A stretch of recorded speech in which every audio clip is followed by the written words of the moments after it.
What's up, everybody? We're here live at the National with Doug Plagens, the play-by-play announcer for the Florida Panthers. This is another Mojo Sessions. We're excited to talk to him about some cards of his PC and the life of a radio play-by-play announcer. So correct me if I'm wrong, Doug. You've been doing this for over 10 years now? Yeah, I've been in pro hockey now for, this was my 13th season this past year. I got to say thanks for having me, guys. I listen to the show all the time, and I tell other people to listen to the show. Nice. So, yeah, thank you. I picked you guys up over a year ago. I was looking for a card podcast, and you guys are my favorite one. I tune in every week. I don't miss it. I always look forward to going on a run. Usually like Thursday or Friday I'll go on a run, and I know that there's been a new episode that's dropped, and I've always got that, and nice. I download it, and I give it a listen. It makes the run go by, and like I said, I don't miss an episode. Oh, man, that's great to hear. Yeah, so thanks very much. I'm but flattered. Dan hasn't listened to any episodes, so. Yeah, I actually. First time listener. Yeah. I have an issue with listening to myself back, and a lot of people do. I know it's a good way to critique, like,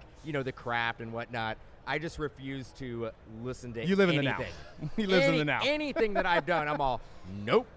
Doug's all. You hear our podcast? Did you listen to it? I'm all nah. I was there. I was living it. You lived it. I lived it. I don't need to go back and relive it. I'm all.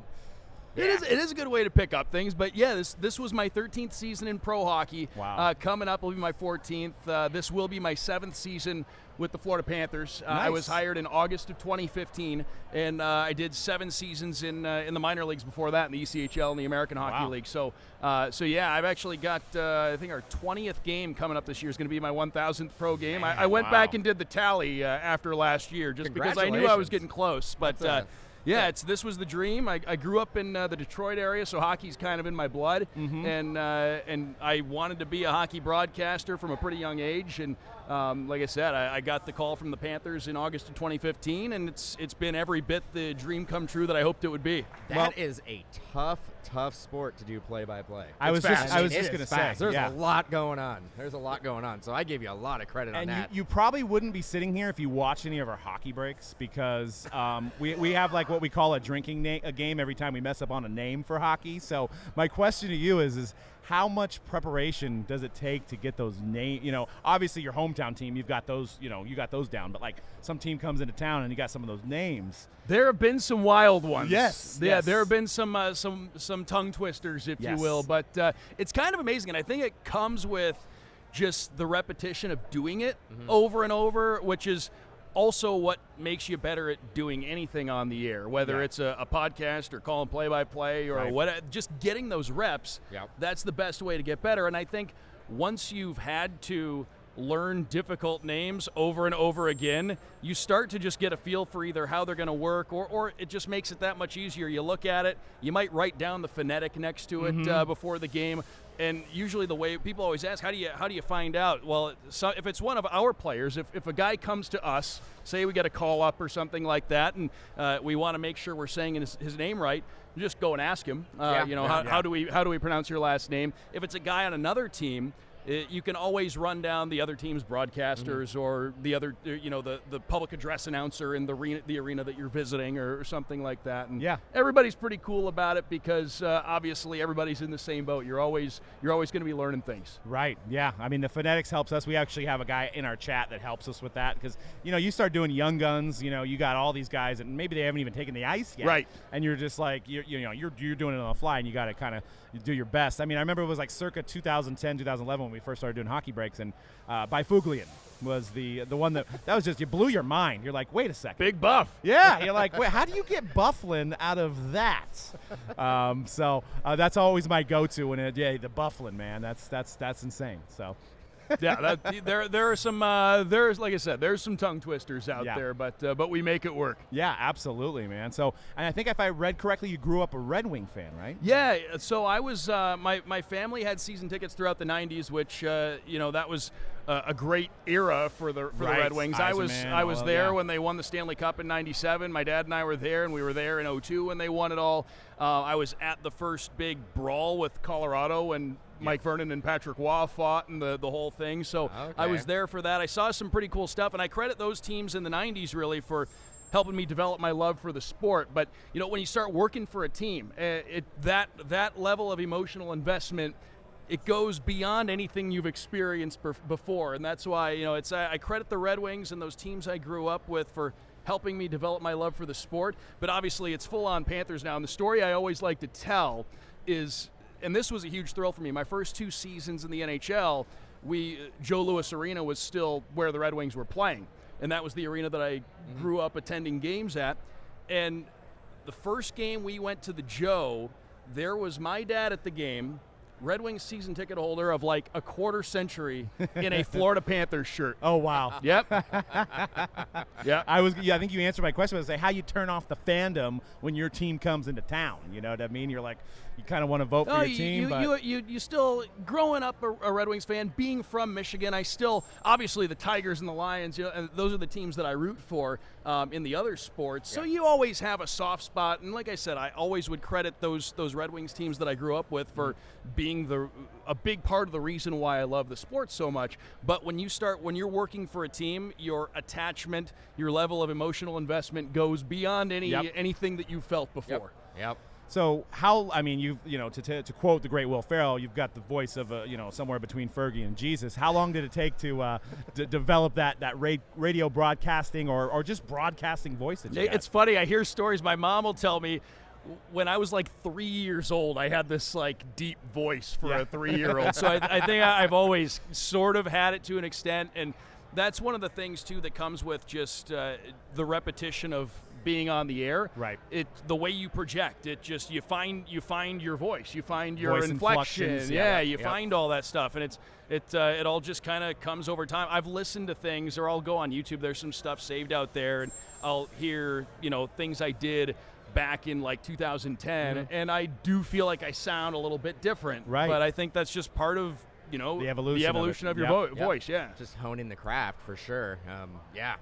Actually, getting back to might be the soft spot for you. I mean, so when I became a Sharks fan, I'm a Sharks fan. Okay. Yep. Sadly, the me too. first and the first year I really got into hockey was the 93-94 season when they knocked the Wings out in 7. Yep.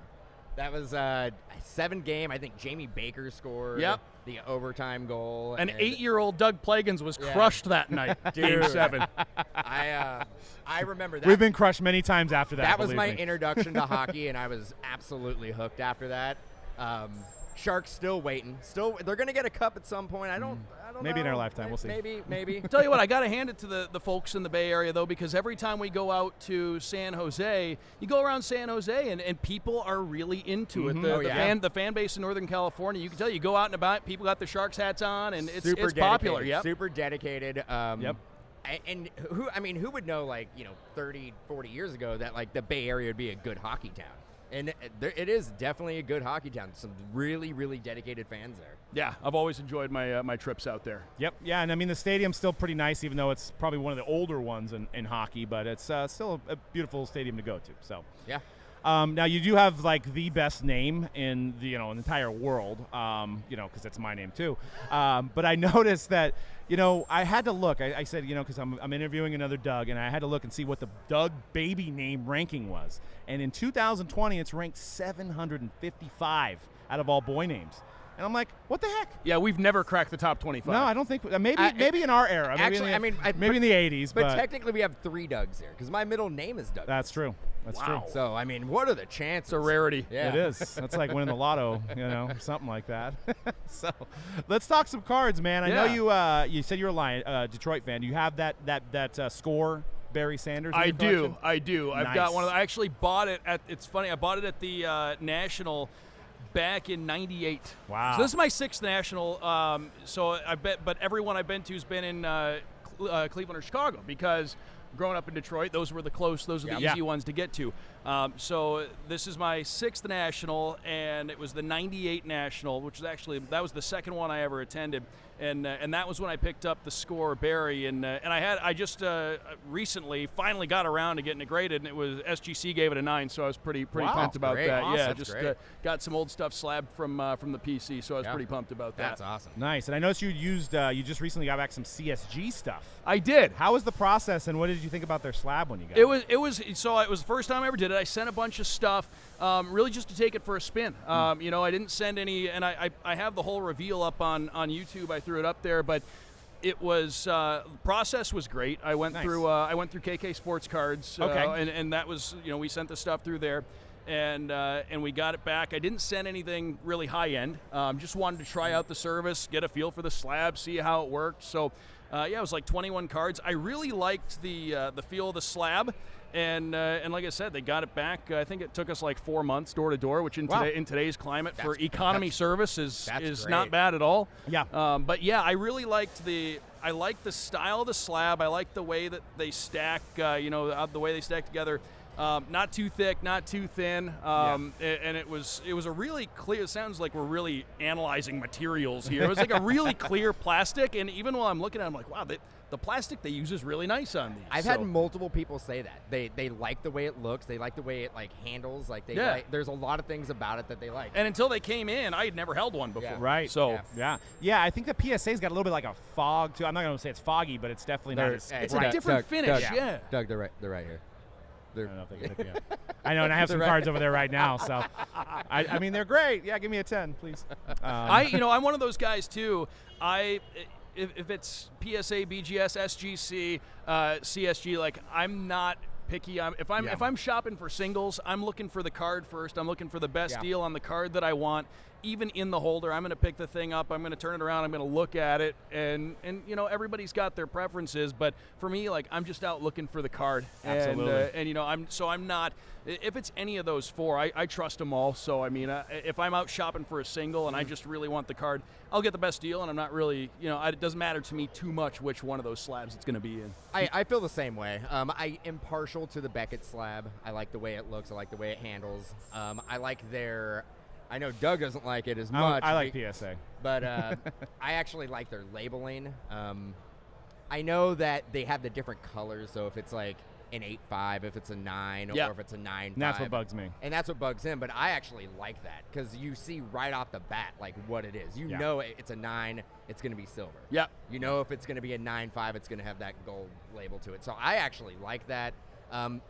PSA, it's hard to hate on them because you look at the industry and you look at what those cards sell for. Oh yeah, on the it matters. Yep. It matters. I mean, so I get it, but me personally, for my collection, I like the Beckett. Yeah, I just showed them to you guys off the air, but I just got back some authenticated slabs. It was just some signed cards that I had gotten in person years ago, and I just got them slabbed from PSA. They just put the authentic, the PSA DNA authentic on there and put them in the slab. So, mainly did that just for protection. But I'll use any of the services. I like them all. Yeah, and that's what's actually been great about this, uptick in the industry is that PSA was a standard, but they got too backlogged, which allowed competition to come in, and competition's good. It makes them better. It makes BGS better. It makes makes everybody evolve. It does absolutely. When somebody just has a monopoly on the grading, then they can just be like, hey, wait, and we're going to charge whatever we want.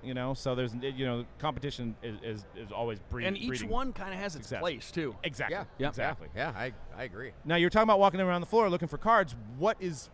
Name a few that you're out there kind of already looking for. Couple things I'm shopping for. I want to get a Barkley rookie, an 86 Fleer Barkley. Nice. And at least a 7. That's kind of the main thing I'm shopping for. So we'll see what happens there. I'd like to get also maybe a mid-grade, like a 6-7 Mario Lemieux Topps rookie. Nice. I'd like to find one of those. I've never had one before.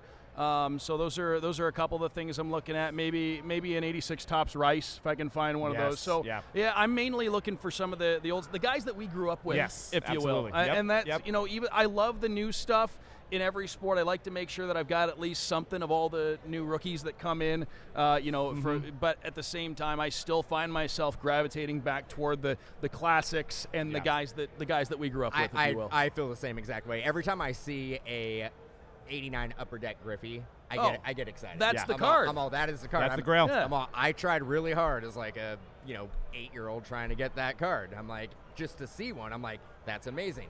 Same thing with the 1990 Leaf Frank Thomas. Oh yeah, classic. I look at that card and I'm all, that's my childhood. Yep. I wanted that card so bad. Yeah, we already talked about the 89 score Barry. Yep. The 89 Upper Deck Griffey. That 90 Leaf Frank Thomas.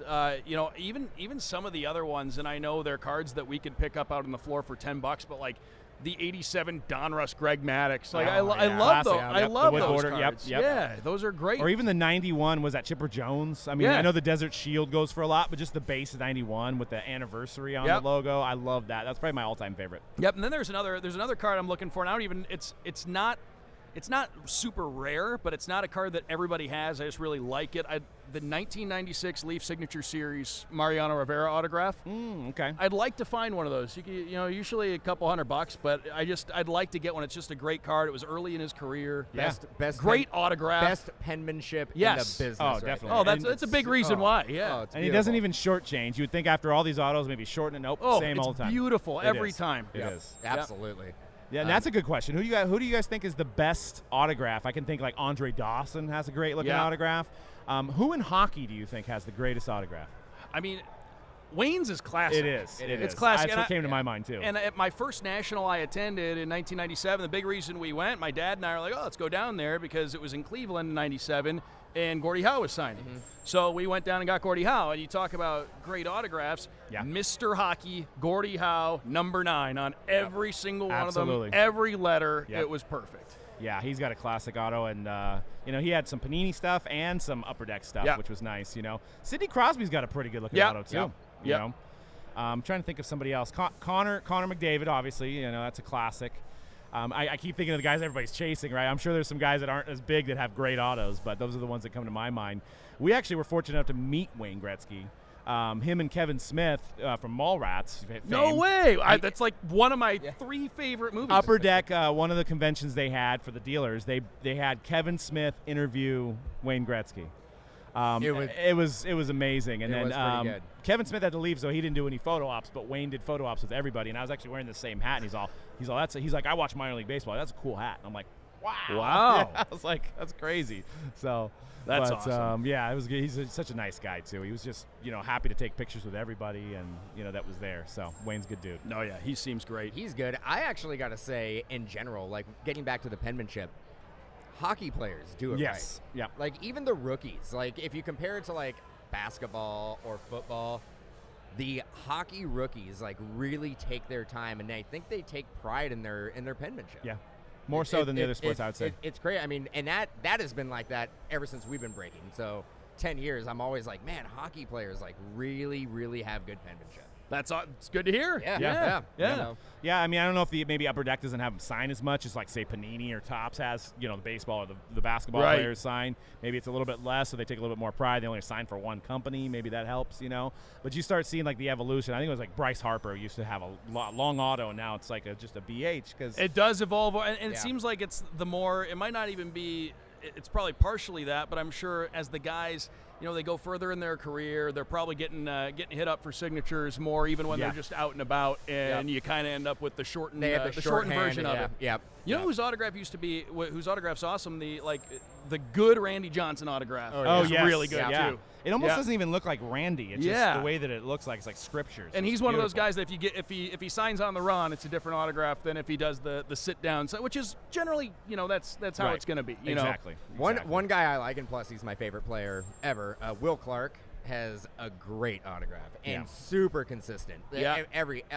If it's on a card, if it's on a ball, if it's on a 8x10, it's always just dead on. Super consistent. Yeah. All right, we got one last question for you, Doug. If you could buy any box out there, any hobby sealed box, what would it be? Well, I tell you what, I saw a couple boxes of '86 Fleer basketball out there. I think those are a little out of the price range. Right. There's, and that's the thing. You come to the National, and for guys like us, like we walk around, it's like, man, a sealed box of '89 Score football. There's really one sitting there. Right. Yep, And like 2011 Topps update. I saw a jumbo box out there on the floor today, and Crazy. like I said, a couple '86 Fleer boxes. It's amazing. And there was another, but they had tons of vintage boxes, and I'm just convinced that like the only way those boxes are still sealed is somebody forgot they existed. Right, Yeah. I know. The only Yeah. way. How do you not rip Yeah. it? Yeah. Yeah. No. The only way that survived. And they're coming from eras when people weren't thinking to keep stuff sealed. Yep. So, I mean, how are sealed boxes from the 70s still around other than somebody forgot they were there? And that's what we were talking about, like on one of the last hypes about the video games. Yeah. We're like, how do video games remain? Because there's that whole era of like, the Mario, first Mario sold for like a stupid amount of money, and you're like, who kept that sealed? Yeah, you know what I mean? Because people weren't doing that. So probably the same thing. Not trying to cop out, but I'm still thinking of that myself, because I was telling I have a buddy who's coming to the National. I told him, I said, I want to get a box of something, even if it's a box of something interesting from the 90s. Yeah. I just want to get a box of something fun to rip, and I haven't quite decided what it's going to be yet, but I also haven't thoroughly walked the floor yet. So we'll and then see. you got like the silver packs that could sway you. You Yes. get the bonuses. Which if I was going to do that, maybe like a box of Finest Baseball or something like that, because you could take it to the Fox booth or the Topps booth and do your get the redemption packs or whatever. Packs. Yeah, and those usually do very well. So. Yeah. But yeah, man, well, I think he's stopping by and, no and problem also at all. listening to the show too, man. So for sure, that's our photographer. So. All the time. Yeah, like I said, I listen all the time. I've been telling people for weeks, like, I'm going to the Mojobreak podcast. It'll be the coolest thing ever. So Definitely. Yeah, I definitely tell people to tune in. And like I said, you guys once a week you make my run go by quicker. You think about me out there running, and like I don't love running, but I'll do it because I got your podcast to listen to, and you'll make the time go by. Nice, so, nice, yeah. Awesome, man. Yeah, so thanks for the good work and the insight and the entertainment and everything. You guys are great. And let people know where they can follow you at Twitter, Instagram, or whatever you got going. On Twitter, on Instagram, it's just at Doug Plagens, DougPlagens. Tweeting about hockey, tweeting about the Florida Panthers, tweeting about sports cards, or just music. You guys have good music taste too. I was going to tell you guys that. Oh, thanks. Thank you. Yeah, Thank you. yeah. Thank you guys, are you going to go to the Limp Bizkit show? Did that already happen? Oh man, we were talking about it. You know what? I really want to go. We didn't know what part of Chicago it was in, but okay, because we're actually Joe Staley's coming out tomorrow night too, and he's going to be working here at the National with us. And I was like, do we want to go there with Joe? I got to get a feeler from Joe. Like, hey, are you a Limp Bizkit fan? Maybe he'll be like, yeah, let's go break stuff. It's all about the nookie or something. It's something we should probably bring up to him. Not like, hey, we're going to go to a concert and it's Limp Bizkit. Yeah. Fred Durst, you know. That's awesome, man. But yeah, thanks. Like I said, thanks for having me, and hope everybody enjoyed the show, and awesome. and like I said, anytime you guys, I can't wait for our next trip to San Jose. I want to Absolutely, swing by the yeah. store. Yeah, swing by the store for sure. Absolutely. We'll check our calendars, make sure that we plan something for that. Yeah, that'd be awesome. Well, maybe we can break some boxes that way because we didn't really bring any boxes this time. So. Yeah, let's do it. Yeah, let's do it. Anything you guys need? Yeah, absolutely, man. Yeah, absolutely. Well, it was nice sitting with you, man. Thanks for having me. Pleasure. It's been a Thanks. thrill. Yeah. Definitely.